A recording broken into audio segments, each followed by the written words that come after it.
Terror, dono de creche é suspeito de abusar de ao menos 7 crianças em Itatiba. Homem teve a prisão temporária decretada pela justiça e está foragido. Violência, roubo de carro termina em acidente em Campinas. 3 suspeitos foram presos. Eleições, propaganda abandonada pelos candidatos vira pesadelo para moradores da região. No futebol, após perder a classificação na Série C e a chance do acesso, Guarani se prepara para a temporada do ano que vem. O Band Cidade começa agora.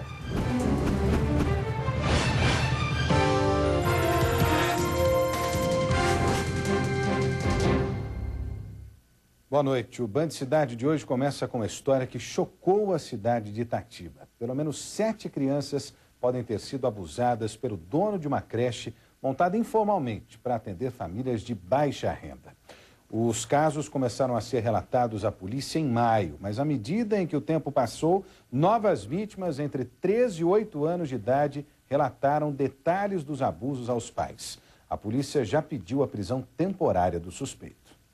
Pelo menos 7 crianças podem ter sido abusadas sexualmente. A polícia de Itatiba investiga o caso. As famílias estão desesperadas. É muito difícil, né? Porque sabendo que ela estava ficando lá e não poder estar ajudando ela, né? A gente nunca espera acontecer isso com a gente, né? Com ninguém, mas com a gente muito menos, né? As suspeitas recaem sobre Wagner Moreira, de 35 anos, conhecido como Tio Chiquinho, e a mulher dele. O casal cuidava de cerca de 30 crianças nesta casa, que funcionava como uma creche improvisada. A fachada nem de longe lembra uma escola infantil. A creche improvisada funcionava há 3 anos neste local. Poucas pessoas desconfiavam o que acontecia lá dentro. Aos poucos, o casal ganhou a confiança da comunidade. Quem precisava trabalhar encontrou aqui uma alternativa para deixar os filhos. Pagava até uma mensalidade de R$200, mas só não sabia que o valor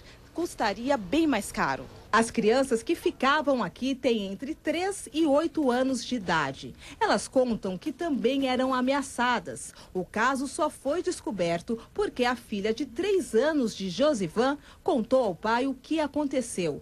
A outra menina de 5 também revelou que sofria abusos. O tio Chiquinho abaixava a nossa roupa, passava o dedinho na gente. Da outra filho, lembra? Ele sujava a nossa perna. E os pais decidiram agir. Adriana começou uma investigação própria. Procurou uma a uma as mães das crianças, ouviu histórias e montou o quebra-cabeça do horror. Aquela criança de 3 anos contou um ocorrido, onde a de 5 confirmou, a outra de 5 foi relatando outros assuntos, que tudo pegava naquele mesmo assunto. A justiça já pediu a prisão preventiva de Wagner Moreira, mas desde que o caso veio à tona, ele e a esposa desapareceram. O delegado que investiga o caso não quis gravar entrevista, mas contou que em julho uma denúncia de abuso contra o casal já tinha sido registrada, mas na época o caso foi encerrado por falta de provas. Agora, as crianças passaram por exame de corpo de delito.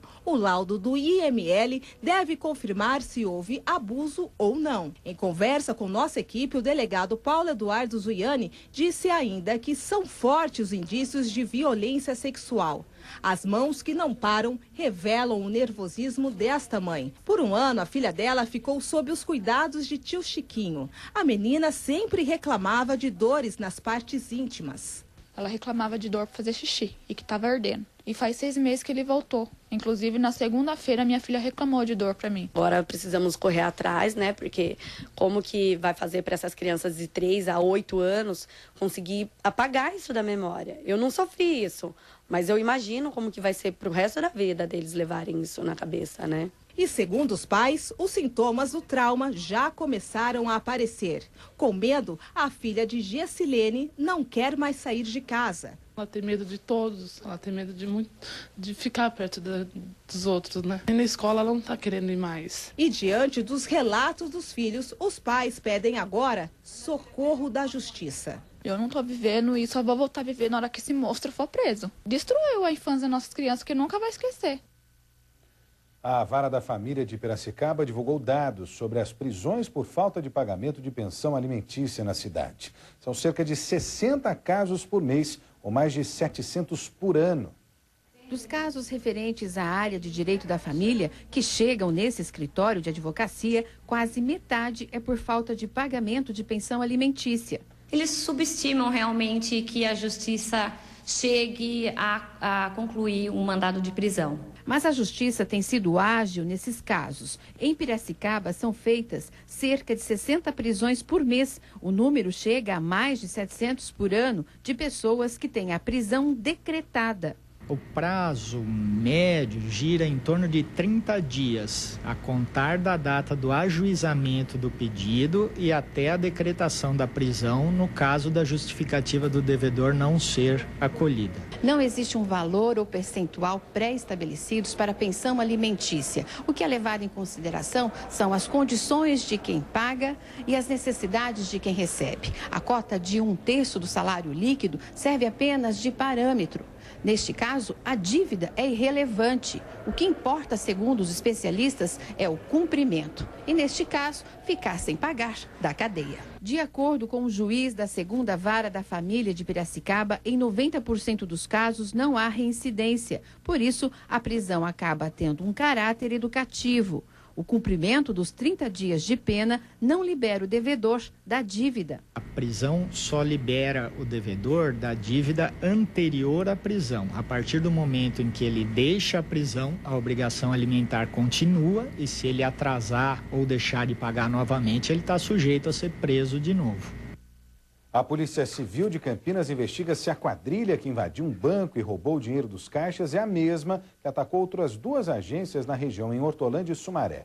O crime foi ontem à noite. 2 veículos usados na ação foram abandonados pelos suspeitos. A agência bancária fica na saída de Campinas para as rodovias que dão acesso às cidades da região. Era início da noite, quando pelo menos 8 criminosos fecharam a rua e entraram no banco. Os bandidos quebraram o vidro que fica entre o interior da agência e os caixas eletrônicos. De acordo com informações da Polícia Militar, os integrantes da quadrilha estavam fortemente armados e com o rosto encoberto. Os criminosos renderam o segurança da agência. A ação durou aproximadamente 4 minutos. E durante esse período, o vigia foi ameaçado de morte. Se ele reagisse, os bandidos iriam matar todos os funcionários que estavam no banco. Com medo, ele entregou a arma e o colete à prova de balas para o bando. A quadrilha conseguiu roubar dinheiro do banco, mas a quantia não foi informada. Os criminosos fugiram em 2 carros, que foram abandonados próximos à agência. Dentro de um deles estava uma pista, uma touca ninja. Os veículos foram roubados terça-feira nas cidades de Campinas e Sumaré. Devido ao cerco policial que foi realizado imediatamente ao local, provavelmente eles verificaram a movimentação de viatura e abandonaram os 2 veículos ainda ligados com as chaves no contato. Os bandidos continuaram a fuga em outros veículos e ninguém foi preso. A ação é parecida com outros 2 casos de roubos a banco que aconteceram nas últimas semanas na região. O primeiro no dia 9 de setembro na cidade de Hortolândia. Bandidos armados e encapuzados entraram na agência quando os funcionários faziam o fechamento do banco e roubaram os malotes dos caixas eletrônicos. Já em Sumaré, o crime aconteceu no dia 29 de setembro, no bairro Matão.